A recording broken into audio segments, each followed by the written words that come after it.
அனைவருக்கும் வணக்கம். வாழ்வில் நிலை யூடியூப் சேனல் மூலமாக உங்களோட பேசுகிறதுல மகிழ்ச்சி அடைகிறேன். நீங்களும் மகிழ்ச்சியாக இருப்பீங்கன்னு நம்புகிறேன்.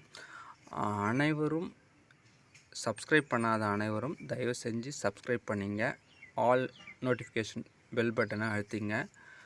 நீங்கள் சப்ஸ்கிரைப் பண்ணால் உங்களுக்கு தேவையான தகவல்கள், வருமானம் எப்படி, செலவு, ஃபினான்ஷியல் சம்மந்தப்பட்டது மட்டும் இல்லாமல் அறப்பொருள், இன்பம் 3 விஷயத்தையும் தெளிவாக கற்றுக்கிற விஷயத்தெல்லாம் ஷேர் பண்ணிக்கிட்டே வரப்போகிறோம். நல்லா மிகப்பெரிய அளவில் வளர்ச்சி இருக்கும் நீங்கள் கேட்க சரிங்களா. ஒரு மனுஷனுக்கு வருமானன்றது ஒரு வழி. வருமானம்னா என்னது? ஒரு வழி. ஒரு பர்சனோ ஒரு கம்பெனியோ ஏதோ ஒன்று ரெவென்யூ, ஒரு வருமானம், ஒரு இன்கம்மை ஜென்ரேட் பண்ணிக்கிட்டே இருக்கும்.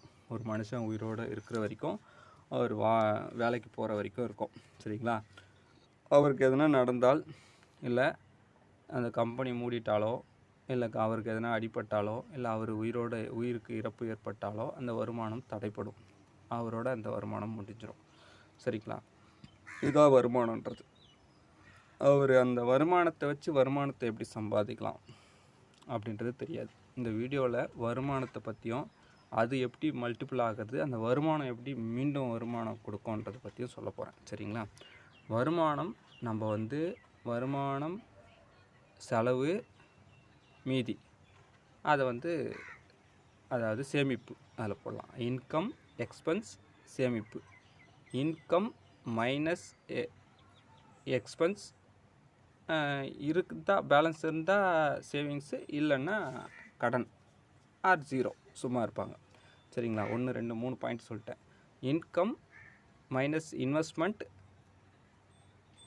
ஈக்குவல் டு வேணாம், மைனஸ் இன்வெஸ்ட்மெண்ட் அப்படின்னா கொண்டு க்ரோத் அடுத்தது வளர்ச்சி அப்படி சொல்லலாம். இன்கம் மைனஸ் இன்வெஸ்ட்மெண்ட், அடுத்தது எக்ஸ்பென்ஸ் பண்ணலாம், க்ரோத் பண்ணலாம், அப்புறமா மல்டிபிள் பண்ணலாம். ஸோ இந்த மாதிரி இன்வெஸ்ட்மெண்ட் பண்ணும்போது அது மல்டிபிள் ஆகும். அதுக்கான அக்கௌண்ட்டை நம்ம கண்டுபிடிக்கணும் சரிங்களா. ஸோ எக்ஸ்பென்ஸ் பணத்தை சேவ் பண்ணால் என்ன ஆகும்னா, ஒரே ஒரு விஷயத்தான் நடக்கும். அது சும்மா தான் வீட்டில் இருக்கும் சரிங்களா. ஏதோ ஒரு விஷயத்துக்காக சும்மா வீட்டில் கிடக்கும்.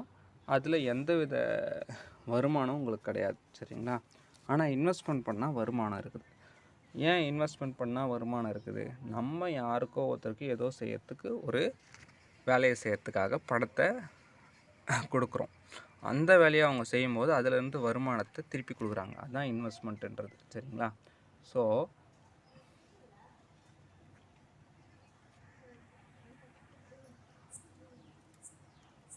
நம்ம செய்ய வேண்டியது என்னென்னா, நல்லா புரிஞ்சுங்க, நம்ம செய்ய வேண்டியதுன்னா வருமானத்தை நம்ம பெருக்கணும் சரிங்களா. வருமானத்தை பெருக்கணும். வருமானம் பெருக்கிறோமோ இல்லையோ, இன்வெஸ்ட்மெண்ட்டை அதிகப்படுத்தணும் சரிங்களா.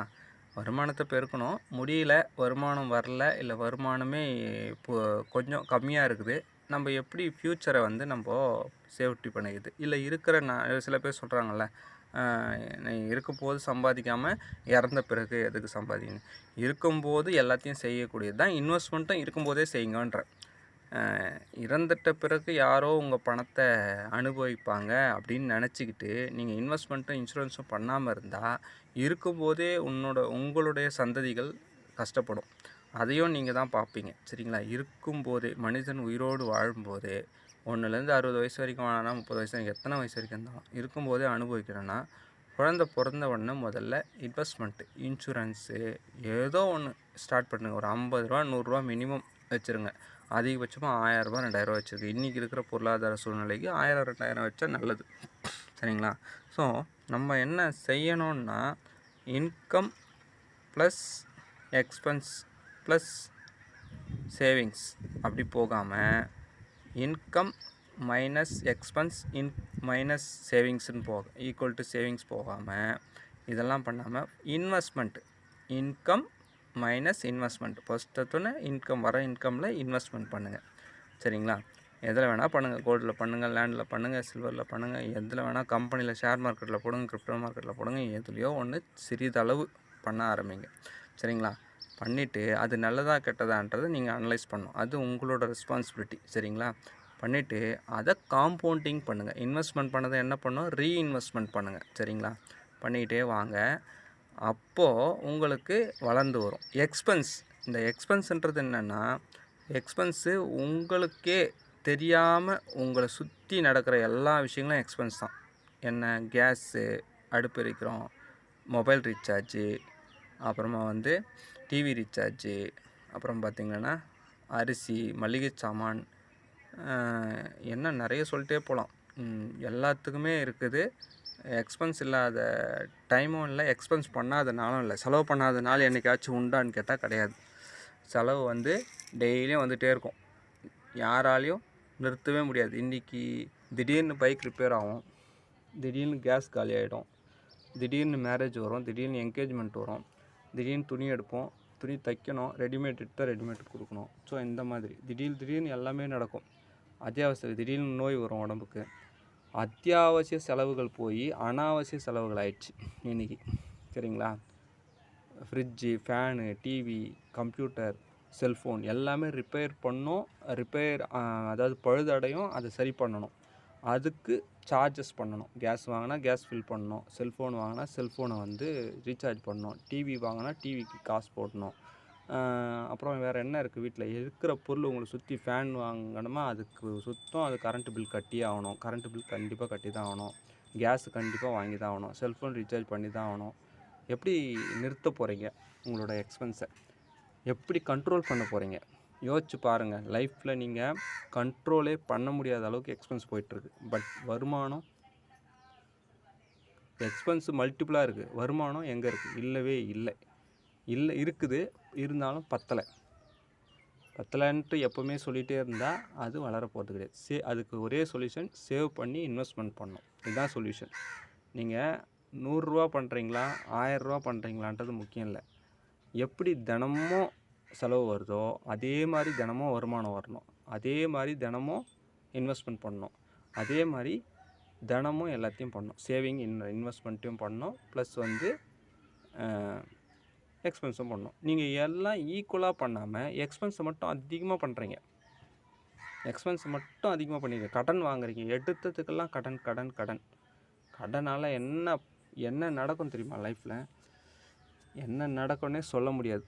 இதில் வேறு தைரியமாக சொல்கிறது, எனக்கு இவ்வளோ கடன் இருக்குது, அவ்வளோ கடன் இருக்குது, லட்சக்கணக்கில் இருக்குது அப்படின்ட்டு. சரிங்களா? நீங்கள் ஃபைனலாக எந்த நிலைமைக்கு தள்ளப்படுவீங்க தெரியுமா? சேவிங் அண்ட் இன்வெஸ்ட்மெண்ட் இல்லாமல் வெறும் எக்ஸ்பென்ஸையும் கடனையும் மட்டும் வச்சுக்கிட்டு இருந்தீங்களான்னா, ஃபைனலாக வந்து உங்கள் லைஃப்பில் நீங்கள் வாழும்போதே, சில பேர் சொல்கிறாங்கல்ல, நம்ம இருக்கும்போது கிடைக்காதது அப்புறம் இருந்து என்ன பிரயோஜனம், இருக்கும்போதே துன்பத்தை அனுபவிப்பீங்க. அதனால் முடிஞ்ச அளவுக்கு சேவிங் அண்ட் இன்வெஸ்ட்மெண்ட் பண்ணுங்கள். ஹெல்த்தை நல்லா பார்த்துங்க. நிறைய பேர் உடம்பை கூட கவனிச்சிக்க மாட்டுறாங்க. செல்ஃபோனையும் கார் வாங்கிறதுக்கும் வீடு வாசல் இது பண்ணுறதுக்கும் இது பண்ணிகிட்ருக்காங்க. அந்த மாதிரிலாம் பண்ணாதீங்க. எக்ஸ்பென்ஸ் வந்து முதல்ல உங்கள் ஹெல்த்துக்கு ஃபஸ்ட்டு இனிஷியல் வந்து சேஃப்டி பர்பஸ்க்கு உங்கள் உடம்புக்கும் உங்கள் மைண்டை ரிலாக்ஸாக வச்சுக்கிறதுக்கும் முதல்ல செலவு பண்ணுங்கள். அதுக்கு மட்டும் செலவு பண்ணுங்கள். அடுத்தது உங்கள் ஃபேமிலிக்கு செலவு பண்ணுங்கள். அப்புறம் எசென்ஷியல் சர்வீஸாக செலவு பண்ணுங்கள். இதுதான் நல்ல செலவு, நல்ல வாழ்க்கை தரம் உயர்றதுக்கு ஒரே காரணமாக இருக்கும். சரிங்களா? இன்வெஸ்ட்மெண்ட்டு, சேவ் பண்ணாதீங்க. பணத்தை சேவ் பண்ணி வீட்டில் ரொம்ப நாள் வச்சுருக்காதீங்க. அந்த டைம் வந்து வேஸ்ட்டு உங்களுக்கு. அதை இன்வெஸ்ட்மெண்ட் பண்ணுங்கள். அது வந்து இன்ட்ரெஸ்ட் ஏதாச்சும் வட்டி கொடுக்குற மாதிரி இடத்துல பணத்தை போட்டு விடுங்க. சரிங்களா? காசை வந்து ஃப்ளோ பண்ண விடுங்க. கேஷ் ஃப்ளோவிங் அசட், அதை பற்றி பேசுவேன், ஏற்கனவே பேசியிருப்பேன், மறுபடியும் சொல்கிறேன். இருந்தாலுமே கேஷ் ஃப்ளோவிங் அசட்டாக மாற்றுங்க. சேவிங்ஸ் பண்ணிவிட்டு அந்த உண்டியல்லையோ கோல்டாவோ லேண்டாவோ வச்சுருக்காதீங்க. அது வந்து சேவிங்ஸ், நல்ல சேவிங்ஸ் தான், இல்லைன்னு சொல்ல. அது வந்து ரொம்ப நாளுக்கு அப்புறம் ரொம்ப கம்மியான, இன்ஃப்ளேஷனை பீட் பண்ணாத அளவுக்கு, பணவீக்கத்தை அடிக்காத அளவுக்கு, 7% பணவீக்கம்னா 12% வட்டி வரா மாதிரி விஷயத்தில் போட்டால் தான் நீங்கள் ஜெயிக்க முடியும்.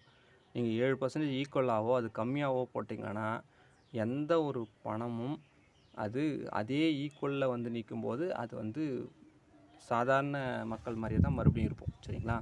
ஸோ முடிஞ்ச அளவுக்கு சேவிங்ஸ் பண்ணி இன்வெஸ்ட்மெண்ட் பண்ணுங்கள். அதுக்கான அக்கௌண்ட்டை பாருங்கள். போஸ்ட் ஆஃபீஸில் இருக்குது, மியூச்சுவல் ஃபண்டில் இருக்குது, அப்புறமா வந்து கோல்டில் இருக்குது, எல்லாத்துலேயுமே இருக்குது. நிறைய இருக்குது. ஈக்விட்டி இருக்குது, நிறைய இருக்குது. கிரிப்டோ மார்க்கெட்டில் இருக்குது. கிரிப்டோ, ஷேர் மார்க்கெட் எல்லாமே ரிஸ்க் தான். High risk high return. சரிங்களா? மற்றதெல்லாம் வந்து லோ ரிஸ்க் லோ ரிட்டர்ன் தான். சிம்பிள் இன்ட்ரெஸ்ட்டில் இருக்காதீங்க, காம்பவுண்ட் இன்ட்ரெஸ்ட்டுக்கு மாறுங்க.